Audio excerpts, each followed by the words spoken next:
한동훈 국민의힘 비대위원장이 삼선 의원들과 첫 회동을 했습니다. 이 자리에서 중진들의 불출마나 험지 출마 등 희생을 요구할 거란 전망도 있었는데요. 한 위원장은 그런 자리가 아니라면서 일축했습니다. 취임 직후에 계속 헌신을 강조해 오셨는데 오늘 삼선회의에서 요청하신 헌신이 있다면 저런 자리에서 뭐 이렇게 그런 헌신을 요구할 만한 그런 일은 아니잖아요. 저희가 뵙고 좋은 얘기를 나눴습니다. 제가 정치 경험이 많지는 않기 때문에 그런 좋은 경험들을 저에게 전수해 달라고 말씀을 드렸습니다. 이 자리에서는 김건희 여사 리스크를 해소해야 한다는 직원도 있었던 것으로 전해졌는데요. 직접 들어보시죠. 용산에서 민심과 좀 다른 어떤 부분이 있다면 그걸 당이 먼저 제기를 하고 그런 것에 있어서 지금 주민들이 가장 관심 있게 보는 것이 지금 뭐 제2부속실이라든지 또는 특별감찰관이라든지 이런 부분이라는 말씀을 드렸습니다. 앞서 민주당은 김건희 여사 모녀가 도이치모터스 주식 거래로 23억 원 정도 차익을 거뒀다는 검찰 보고서가 공개된 것과 관련해서 한 위원장에게 특검법을 수용하라고 압박했는데요. 한 위원장은 검찰 보고서는 문재인 정부 때 문서 아니냐며 이렇게 되물었습니다. 23억은 도이치모터스 주가 조작 사건을 수사한 검찰이 주장한 금액입니다. 그럼에도 아바타 한동훈 비대위원장은 김건희 특검법이 악법이라며 거부권을 행사한 것을 정당화하고 있습니다. 그거 옛날에 문정권 당시의 의견서 아닌가요? 그럼 그때 왜 안 했어? 그러니까 그 문제는 지금 이 특검법 자체는 그 특검법 그리고 쌍특검법 둘 다죠.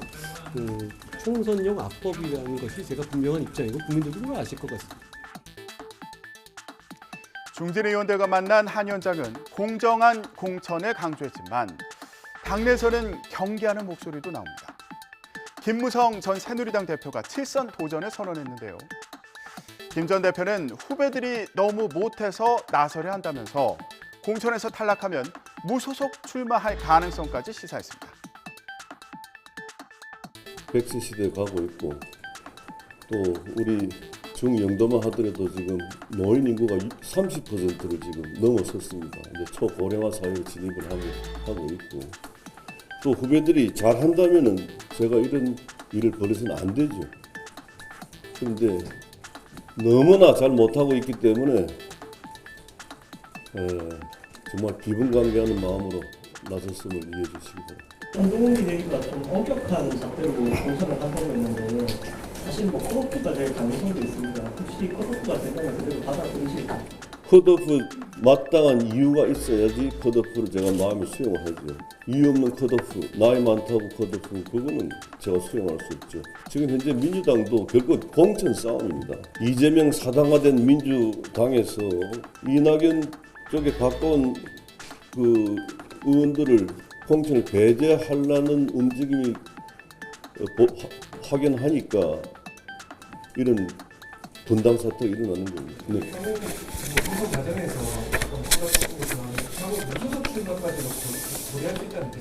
부당한 공천이 있으면은 거기에 대해서 저항하지 않으면 그거는 공인된 자격이 없는 거 아닙니까? 굳이 지역구 큰 잘못이 없는 사람을 다른 신임을 심기 위해서 그 사람을 목을 친다. 이건 인권 탄압입니다. 그렇습니다. 외람된 말씀입니다만은 윤석열 대통령과 한동훈 비대위원장이 정치의 경험도 없을 뿐만 아니라 부족할 뿐만 아니라 선거에 대한 경험이 없는 분들입니다.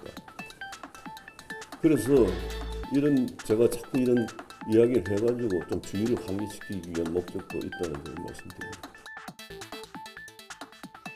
민주당에서도 공천 결과에 따라 추가 탈당이 이어질 거란 전망이 나오는데요. 직접 들어보시죠. 혹시 그 물 밑에서 타진해 오는 의원들이 좀 있습니까? 아유 뭐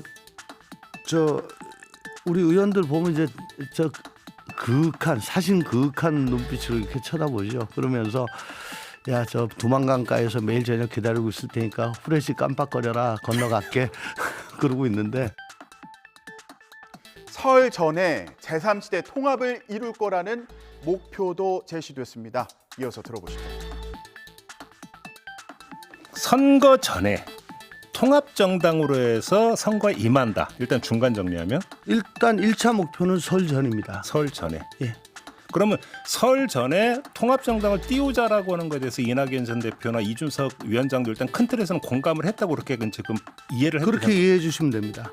2월 4일 날 1차적인 예. 창당을 목표로 지금 움직이고 있습니다. 예. 2월 4일. 그러니까 1차적인 이제 집은 그때 저지는 예. 거고 그 이후에 빌딩이 되기 위해서는 아주 이제 지난한 과정들이 필요하겠죠. 반면 제3지대 한 축에 있는 이준석 전 국민의힘 대표는 설전 통합은 솔직히 빠르다고 생각한다면서 속도전을 견제하는데요. 창당하자마자 연대 얘기가 나온다면 합당용 창당처럼 보일 수 있다는 거죠. 그러면서 개혁신당 창당 준비에 속도를 냈습니다. 자, 이렇게 신당의 상징색을 소개했는데요. 주황색입니다. 예.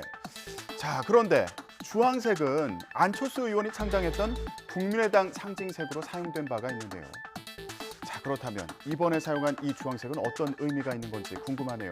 이준석 전 대표의 설명을 앞으로 직접 들어봐야겠습니다. 자, 이런 가운데 이낙연 전 민주당 대표는 오늘 가칭 새로운 미래 창당 발기인 대회를 엽니다.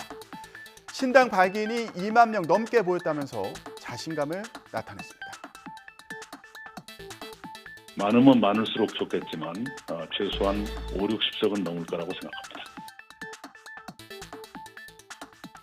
자, 오늘 창당 발기인 대회에서 이낙연 전 대표와 이준석 전 대표가 다시 만날 텐데요. 연대 시점에 대한 언급이 또 나올까요? 예, 주목하는 시선이 많습니다. 지금까지 전국 브리핑이었습니다.